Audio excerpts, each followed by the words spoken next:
All right, let's dive right in. Today, we're going to tackle a problem that I know every single one of us has faced. You forget what you've just read. It's so frustrating, but we're going to explore a really powerful method to fix this. It's called selective retention. And the core idea is pretty revolutionary. Stop trying to just finish books and start actually mastering them. How?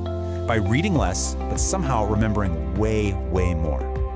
I mean, you know that feeling, right? You finish this absolutely brilliant book, you close it, you feel that amazing sense of accomplishment, and then what? A week later, someone asks you about it and poof, it's gone. You can barely remember the key takeaways. It's a super common and incredibly frustrating experience. Well, if that sounds familiar, trust me, you are not alone. And here's the kicker. The problem isn't your memory. Nope, it's your method. See, we tend to treat our brains like these giant sponges, just hoping they'll soak up every single word we read. But that's not how our minds are built. They're designed for efficiency, not just for, passive data storage. But the good news? There is a much smarter way to learn. Okay, so here's our game plan for how we're going to do this. First, we'll look at why we forget books in the first place. Then, we'll dive into this idea of mastery through selective retention. After that, we'll get into the practical stuff, how to find the critical 20%, and the power of something called active recall. We'll wrap it all up with your new reading system, and then get to the ultimate takeaway. All right, first up, why do those amazing ideas just vanish? Well, the main culprit here is something called passive reading. Think about it. Most of us read the same way we watch TV. We just kind of sit back and let the information wash over us. But our brains, they're wired to conserve energy, right? So if we're not actively engaging, our brain doesn't get the signal that, hey, this stuff is important. So it files it under temporary and, well, eventually it hits the delete button. And that right there brings us to the core solution, mastery through selective retention. Now, this isn't just some new reading trick. It's a complete shift in your entire mindset.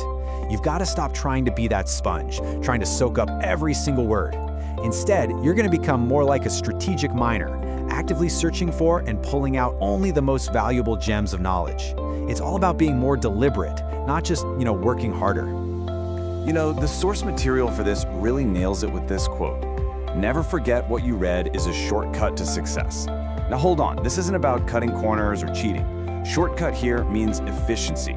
It's about focusing your precious energy on the ideas that are actually going to make a difference, the ones that will truly impact your thinking, your work, and your life. Okay, so how do we actually become these strategic miners? Well, our first tool is a really powerful concept you've probably heard of, but maybe not applied this way. It's the Pareto principle, the 80-20 rule. And trust me, when it comes to reading, this is an absolute game changer. So, the idea is really simple, but it's also profound. In most nonfiction books, about 20% of the text, that little slice right there, contains 80% of the actual value. That's the core concepts, the real big ideas. The other 80%? That's all the supporting stuff, stories, examples, anecdotes. Now, they're helpful for understanding, for sure, but they aren't the foundational knowledge you absolutely need to remember. So the key then is knowing where to find this critical 20%. And luckily, authors leave us a bunch of clues. You just have to know where to look. So hunt for the big ideas in introductions and conclusions, and definitely in the chapter summaries. Pay close attention to any bolded text and headings. And look at the key diagrams and tables. They're there for a reason. Even just the first and last sentence of a paragraph often gives you the main point. Seriously, think of all these things as your personal treasure map to the good stuff. Okay, so finding those key ideas, that's only half the battle. We found the gold, but now we need to actually get it into our vault, right? We need to make it stick. And that's where our second powerhouse tool comes in, active recall. It's a bit of a counterintuitive idea, but listen to this. The absolute best way to strengthen a memory is to actually struggle a little bit to retrieve it. So what exactly is active recall? Well, it's a learning technique that's going to completely flip the script on how you've probably been taught to study and remember things. Okay, here's the core difference, and it's a big one. Passive review, what most of us do, is like staring at a map over and over again. You think you know it, but active recall, that's like putting the map away and actually trying to draw it from memory.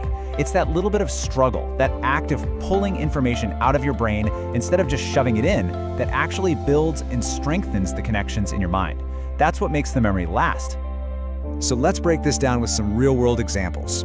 Over here on the left, we have passive review. This is probably what you're used to, rereading passages, highlighting half the page, just glancing over your notes. The thing is, it feels really productive, right? But it creates what's called an illusion of competence. You think you know it, but you don't. Now, over here on the right is active recall. This is things like summarizing a chapter from memory after you've read it, or explaining the concept to someone else. This is the real mental workout that actually forges a lasting memory. All right, so we've got our two core components, right? First, finding that critical 20%, the gold. And second, using active recall to lock it into our memory. So now let's put it all together into a simple but super powerful system that you can start using with the very next book you pick up. Here it is, your new 4-step process. Step 1 is survey. Before you even really start reading, spend maybe 15 minutes just hunting for that critical 20% we talked about. Step 2, read. Now you read, but with a purpose, focusing on those core ideas you've already scoped out. Step 3, and this one is absolutely crucial, pause and recall. After each chapter, or even a big section, close the book. Seriously, close it, and try to pull the main points out from memory. And finally, step 4, summarize. Just jot down the key ideas in your own words. It doesn't have to be a novel. This system literally turns that passive reading we talked about into an active learning mission. So what's the big takeaway here? You know, why should you even bother changing a reading habit you've probably had your whole life? What does this all mean for that stack of books sitting on your nightstand right now?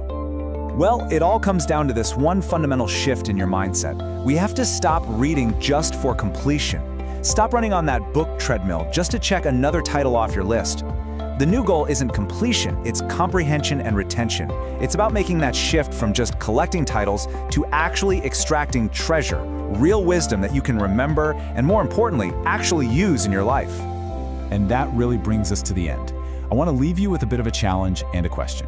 You now have the tools. You have the system to completely transform how you read. So, what's the first book you're going to truly master with this new method?